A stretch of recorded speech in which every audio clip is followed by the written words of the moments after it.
নমস্কার বন্ধুরা, আজকে একটা সম্পূর্ণ অন্যরকম নতুন ভিডিও নিয়ে চলে এসেছি। দেখুন, আমরা যে ঘরে রুম হিটার ইউজ করি সেটা কতটা বিপজ্জনক আজকে পেপারে দিয়েছে। তাই ভাবলাম আপনাদের কাছে সেটা শেয়ার করি, কারণ অনেকেই আমরা এখন প্রচণ্ড ঠান্ডার জন্য ঘরে রুম হিটার ব্যবহার করছি এবং কিনছি, কিন্তু সেটা কতটা ক্ষতিকারক তা সেটাই আজকের পেপারে দিয়েছে।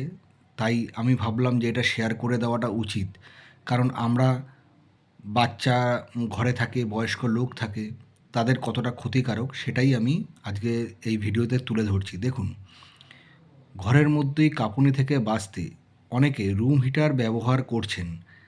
তাতে আরামদায়ক অনুভূতি মিললেও কৃত্রিম তাপমাত্রা নিয়ন্ত্রণে এই কৌশল সমস্যা ডেকে আনছে।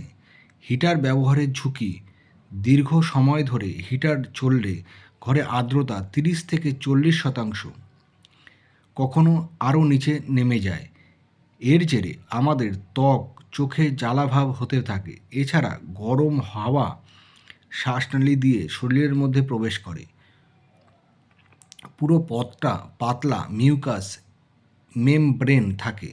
গরম হাওয়া শুষ্ক করে দিলে মিউকাস ব্রেন দুর্বল হয়ে যায়, প্রতিরোধ ক্ষমতা কমে যায়, ইনফেকশন হতে পারে। পাশাপাশি যাদের অ্যালার্জি বা একজেমা আছে তাদের নাক থেকে কাঁচা জল পড়া, হাঁচি, কাশি ও অ্যাজমার প্রকোপ বেড়ে যাওয়ার আশঙ্কা রয়েছে। কিছু হিটার ব্লোয়ার থাকার ধুলোবালিও উড়িয়ে দেয়।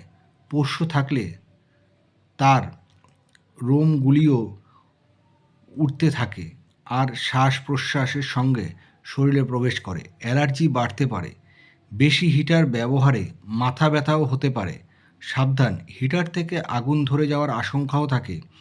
তাই কাছে পর্দা, চাদর বা দাহ্য বস্তু না রাখাই ভালো। ব্যবহার করলে ঘরের জানালা একটু খুলে রাখুন।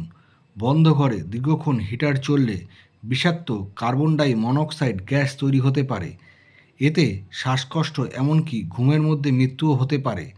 তাই রাতে হিটার চালিয়ে ঘুমাবেন না। হাঁপানি বা হার্টের সমস্যা থাকলে চিকিৎসার পরামর্শ নিন, ব্যবস্থা করুন। বন্ধুরা, আপনাদের সামনে এই ভিডিওটি তুলে ধরলাম। এখন সবাই বাড়িতে রুম হিটার ইউজ করছে, কিন্তু কী কী ব্যবস্থা নেওয়া উচিত বিশেষজ্ঞের মতে বিশেষজ্ঞ ডাক্তার অংশুমান রায় লিখেছেন। তাই আপনাদের কাছে এটি শেয়ার করলাম। বন্ধুরা, যাদের ঘরে আছে তারা একটুখানি সাবধানতা অবলম্বন করবেন এবং আমার চ্যানেলটি সাবস্ক্রাইব করে রাখবেন। বন্ধুরা, এরকম প্রত্যেক দিন নিত্য নতুন বিভিন্ন রকম কাজ এবং বিভিন্ন রকম সংবাদ আপনাদের সামনে তুলে ধরি। তো সাবস্ক্রাইবটি করে রাখবেন। নমস্কার বন্ধুরা, ভালো থাকবেন।